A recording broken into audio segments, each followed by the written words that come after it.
Pemirsa, aturan tentang penyediaan alat kontrasepsi bagi pelajar dan remaja yang tertuang dalam PP nomor 28 tahun 2024 menuai polemik. Anggota Komisi 9 DPR RI menilai aturan itu melegalkan seks bebas. Sementara Menteri Kesehatan Budi Gunadi Sadikin menegaskan penggunaan alat kontrasepsi hanya berlaku untuk remaja yang sudah menikah di usia dini.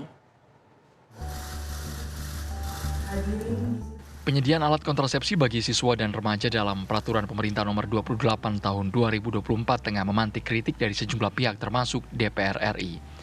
Anggota Komisi 9 DPR dari fraksi PKS menyatakan, aturan yang sudah diteken Presiden Jokowi itu rentan disalahartikan dan terkesan membolehkan seks bebas di kalangan pelajar.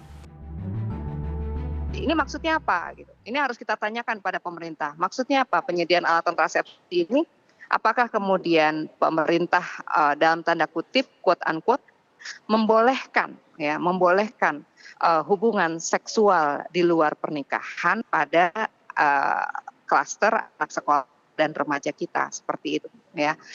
Nah, yang kedua, kalau kita bicara tentang perilaku seksual di luar pernikahan itu adalah tabu, saya yakin angkanya jauh lebih besar daripada yang dirilis oleh BKKBN seperti itu.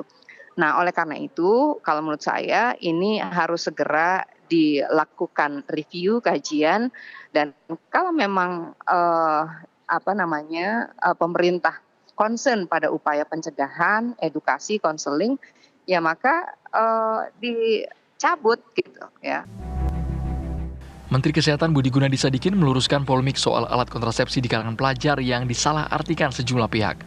Menkes menegaskan alat kontrasepsi ini diarahkan untuk remaja yang berstatus pelajar dan sudah menikah secara dini. Pemerintah juga meminta remaja yang menikah dini menunda pernikahan demi menurunkan angka kematian ibu, bayi, dan mencegah adanya stunting. Kementerian Kesehatan dan Kepala Daerah akan bekerja sama agar pemberian alat kontrasepsi tepat sasaran saat pelaksanaan. Kontrasepsi ini diarahkannya untuk remaja yang menikah dini.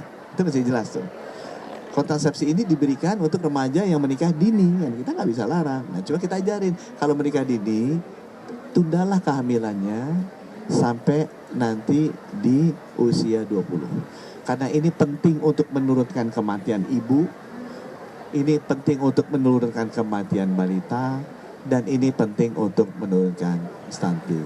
Nah, nanti implementasinya saya harus bekerja sama kepala daerah untuk memastikan jadi jangan salah sasaran, tapi juga sekaligus mendidik budaya bangsa kita ini. Yuk kalau bisa pernikahannya dibikin jangan remaja-remaja buru-buru disuruh menikah dan kehamilannya sesudah 20 tahun. Tak hanya alat kontrasepsi, pasal 103 ayat 4 juga menyebut sejumlah layanan kesehatan reproduksi usia sekolah dan remaja yang akan difasilitasi, seperti deteksi dini penyakit, pengobatan, dan konseling. Tim TV One mengabarkan.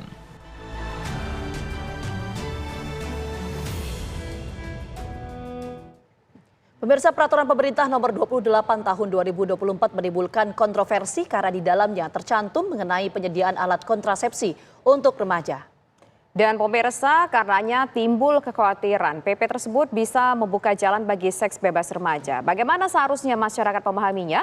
Kita akan berbincang dengan anggota Komisi 9 DPR RI, yaitu ada Pak Saleh Daulay. Selamat sore, Pak Saleh. Selamat sore, Mbak. Assalamualaikum warahmatullahi wabarakatuh. Pak Saleh, Komisi 9 menilai apakah aturan ini rentan akan disalahgunakan sebagai salah sasaran untuk implementasi alat kontrasepsi. Misalkan bisa membuka peluang seks bebas lebih besar-besaran lagi di kalangan remaja. Ya, pertama begini, saya akan menjelaskan dulu soal konstruksi daripada Undang-Undang Kesehatan yang baru ini ya. Bahwa Undang-Undang Kesehatan baru ini kan sebetulnya pasalnya juga banyak karena dia mengakomodir dan katakanlah menggabungkan beberapa undang-undang kesehatan yang dijadikan jadi satu undang-undang seperti sekarang. Lalu kemudian yang kedua, dalam undang-undang yang kemarin kita bahas itu ada banyak amanat yang diberikan kepada pemerintah untuk membuat aturan turunan dalam bentuk peraturan pemerintah. Ini yang seperti sekarang ini. Sekarang ini aturan pemerintah ini kan ada 1171 pasal, Mbak, dari 13 bab. Nah, salah satu diantaranya adalah soal yang mengatur terkait dengan kesehatan reproduksi ya untuk anak remaja. dan usia sekolah. Nah, ini yang saya kira menjadi banyak disorot. Sebetulnya kenapa? Karena mestinya memang peraturan pemerintah yang baru dikeluarkan ini itu harus berbarengan dengan sosialisasi yang dilakukan oleh pemerintah kepada masyarakat luas. Sehingga dengan demikian tidak ada salah tafsir di dalam aturan yang dibuat itu. Sebab kalau yang namanya peraturan pemerintah memang itu semuanya adalah berada pada wilayah pemerintah. Sementara DPR sendiri itu tidak ikut serta di dalam membuat aturan teknis ini. Misalnya pasal demi pasal, termasuk diantaranya penyediaan alat kontrasepsi yang disebutkan di pasal 103 ini. Nah, oleh karena itulah maka tentu kita menghimbau pada pemerintah untuk segera melakukan sosialisasi terkait ini. Karena sekarang sudah muncul katakanlah perbedaan pandangan di kalangan masyarakat dan juga agak sedikit kontroversial ya. Oke. Dianggap seperti itu, dianggap nanti ada upaya memberikan legitimasi dan legalisasi untuk pergaulan bebas, seks bebas di kalangan remaja dan para pelajar kita.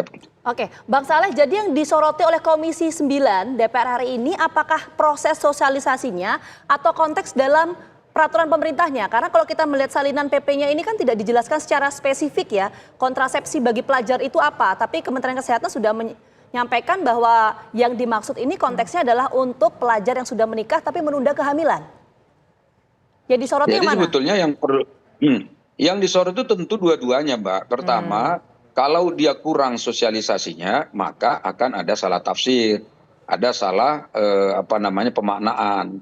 Karena itulah maka ini harus disosialisasikan secara benar. Lalu yang kedua, kalau benar yang dimaksud itu adalah pemberian alat kontrasepsi secara gratis pada anak-anak siswa sekolah, nanti ini dianggap bahwa ada upaya legalisasi. Sementara saya tidak yakin kalau pemerintah berniat seperti itu sebetulnya. Tetapi karena ini perlu penjelasan dan kejelasan, maka pemerintah harus melakukan upaya yang lebih kerja keras ya untuk melakukan sosialisasi ini. Saya dengar hari ini kan Menteri Kesehatan dan juga juru bicara Kementerian Kesehatan sudah bicara terkait dengan pasal ini gitu. Tapi apakah ini sudah bisa dimaknai secara utuh oleh masyarakat atau tidak?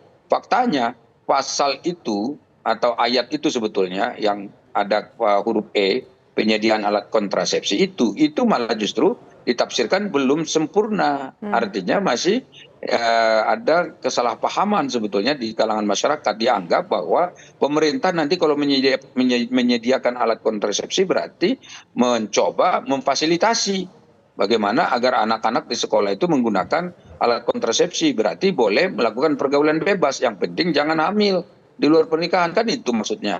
Nah, kalau itu yang terjadi ya tentu kita kritisi pasal itu. Itu harus dirubah, jangan sampai ada arah yang dimaksudkan ada legalisasi terhadap hubungan bebas di masyarakat kita. Sebab salah satu yang dilarang kan sebetulnya itu pergaulan bebas. Itu kalau kita sosialisasi BKKBN ya.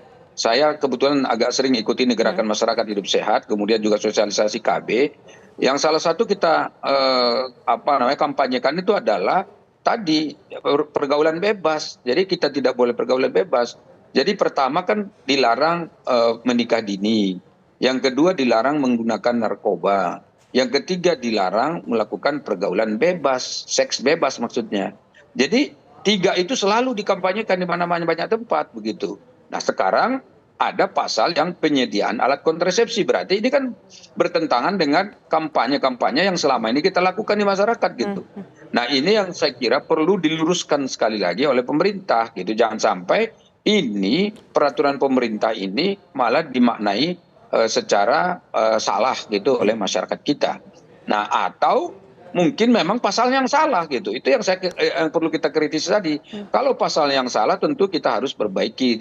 Pemerintah harus melakukan revisi terkait dengan pasal-pasal yang dimultitafsirkan seperti itu gitu. Oke. Nah, Bang Saleh, kalau tadi melihat statement Anda yang terakhir, apa mungkin pasalnya ada yang salah? Menurut Anda, setelah kita melihat draft-draft pasalnya, apakah sudah tepat atau mungkin membutuhkan revisi lagi supaya jangan sampai ada multitafsir atau salah tafsir?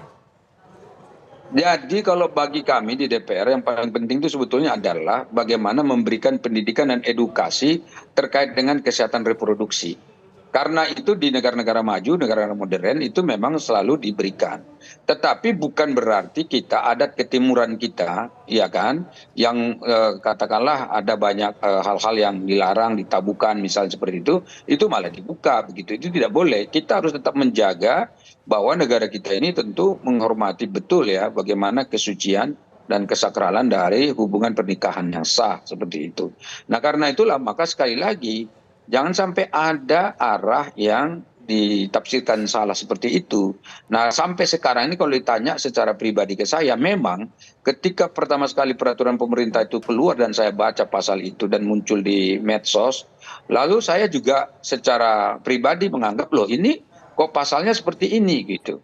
Barulah setelah hari ini ada pernyataan dari pemerintah yang dimaksud itu adalah, kan kalau saya baca hari ini yang dimaksud di dalam penyediaan alat kontrasepsi itu adalah bagi remaja yang sudah menikah pada usia dini. Ya kan? Nah itu yang dia katanya seperti itu. Nah sekarang apakah masyarakat ketika membaca pasal itu maknanya sudah seperti makna yang dimaksudkan oleh Kemenkes? Nah jika belum maka perlu sosialisasi lebih luas. Jika belum pemerintah tentu kalau perlu harus merevisi bagaimana bahasanya supaya dibahasakan sesuai dengan apa yang dimaksudkan seperti itu.